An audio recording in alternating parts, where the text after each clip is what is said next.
Hello, everyone. One of the prominent pieces of news that appeared today when it comes to the war in Ukraine was actually something I had to piece together from more than one source. It is appalling, and I would like to maybe hear something other than crickets about it from the international organizations. So this headline is from The Guardian, talking about they've used a super weapon against Ukraine. Now, what are they talking about? So there's a little paragraph right under the headline specifying what type of weapon. It is an AS-24 Killjoy air-launched ballistic missile. Why is this significant? Well, because this is a very expensive weapon. And so Russians have been mostly using these against targets they consider particularly valuable. So they have been using them when firing at Ukraine's capital, Kyiv. Okay, they've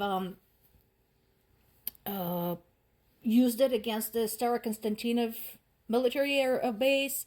So targets like that. Now, the good news is that Russian military, Putin, Russian media, all have been saying that those targets were poorly protected, and they turned out to be wrong because the missiles were shot down. The bad news is the fact that they are using those. And again, remember, if you ask any Russian person, any member of the Russian government, any Russian citizen, or whatever, why they're firing ballistic missiles at Ukraine, they're going to say they're fighting NATO.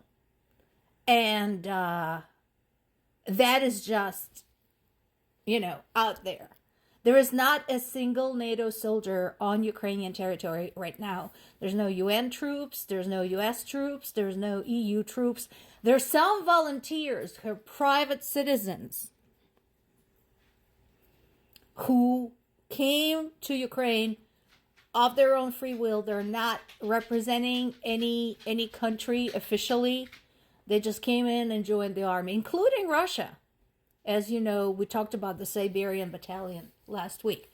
So, this is bullshit. They are either trying to intimidate people, or the reason they're using these super expensive missiles is because they don't have much else left, and maybe there are interruptions with supplies from their friends in China and North Korea and Iran.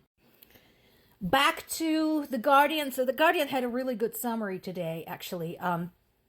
A lot of people told me, that because of the events in the Middle East, in Israel and the Gaza Strip and Palestine, all of that, they can't find any reliable news about Ukraine.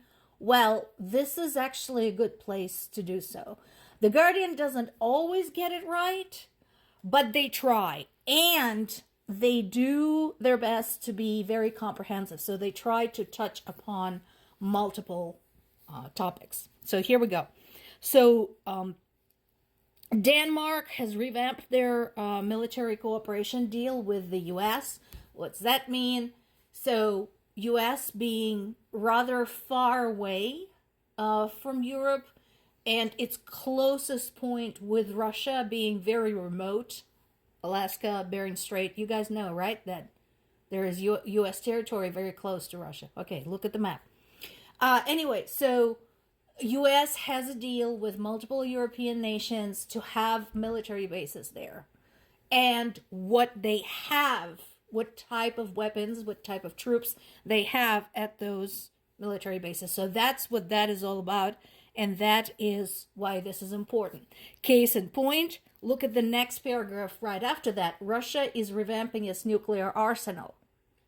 So there is no surprise whatsoever that U.S. is talking to its European allies to basically keep a closer eye on what Russia is doing.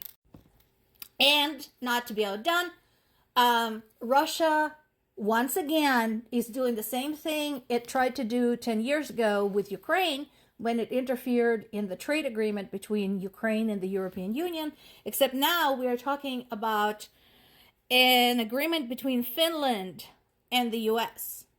So just what the same thing it's doing with Denmark, US is doing with Finland.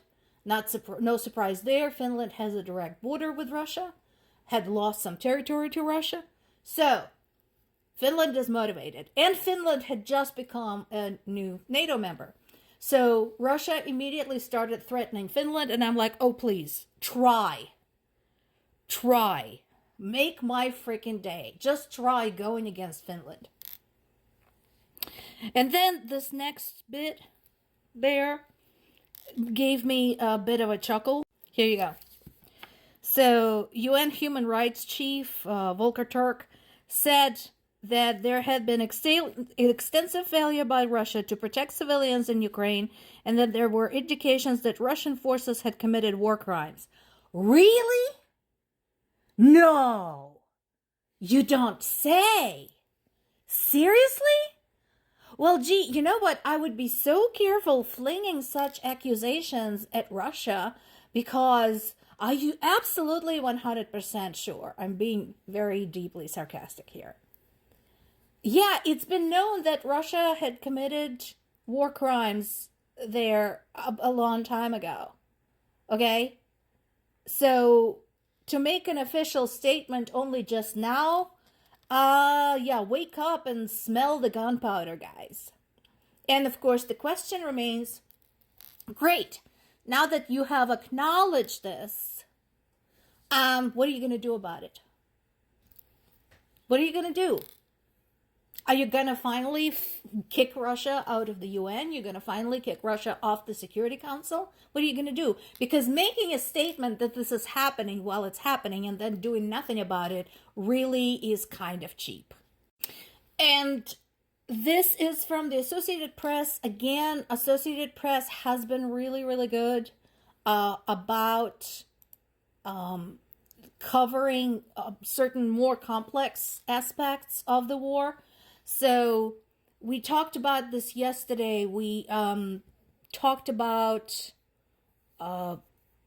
Ukraine, EU expanding the sanctions packet, right? So this is what they were talking about. They are targeting Russia's diamond industry. Why is this important? Well, because diamonds are expensive. Okay, and so Russia is one of the sort of unique areas of the world where diamonds are available. Unfortunately, diamonds in Russia are difficult to get to. They're in Siberia. And the way they're set, they're not like in the sand and neighboring with quartz. They're locked in what is known as kimberlitic pipes or kimberlitic tubes, underground, basically channels where the diamonds are at. And so that said, Russian diamonds are among some of the highest quality, largest diamonds. Some of the most famous decorative diamonds in the world came from Russia. But diamonds are now not just for pretty things. They're also used in science, a lot in scientific objects, scientific experiments. So this is really important. Now that more and more countries have perfected their techniques for creating synthetic diamonds, they can make the step and break away from Russia's diamond industry. What I encourage you to do is that if you are into diamonds, if you're trading diamonds, buying diamonds, giving diamonds as gift, do some digging and make sure that your diamonds come from a reputable source that does not engage in slave labor practices and does not come from a terrorist nation.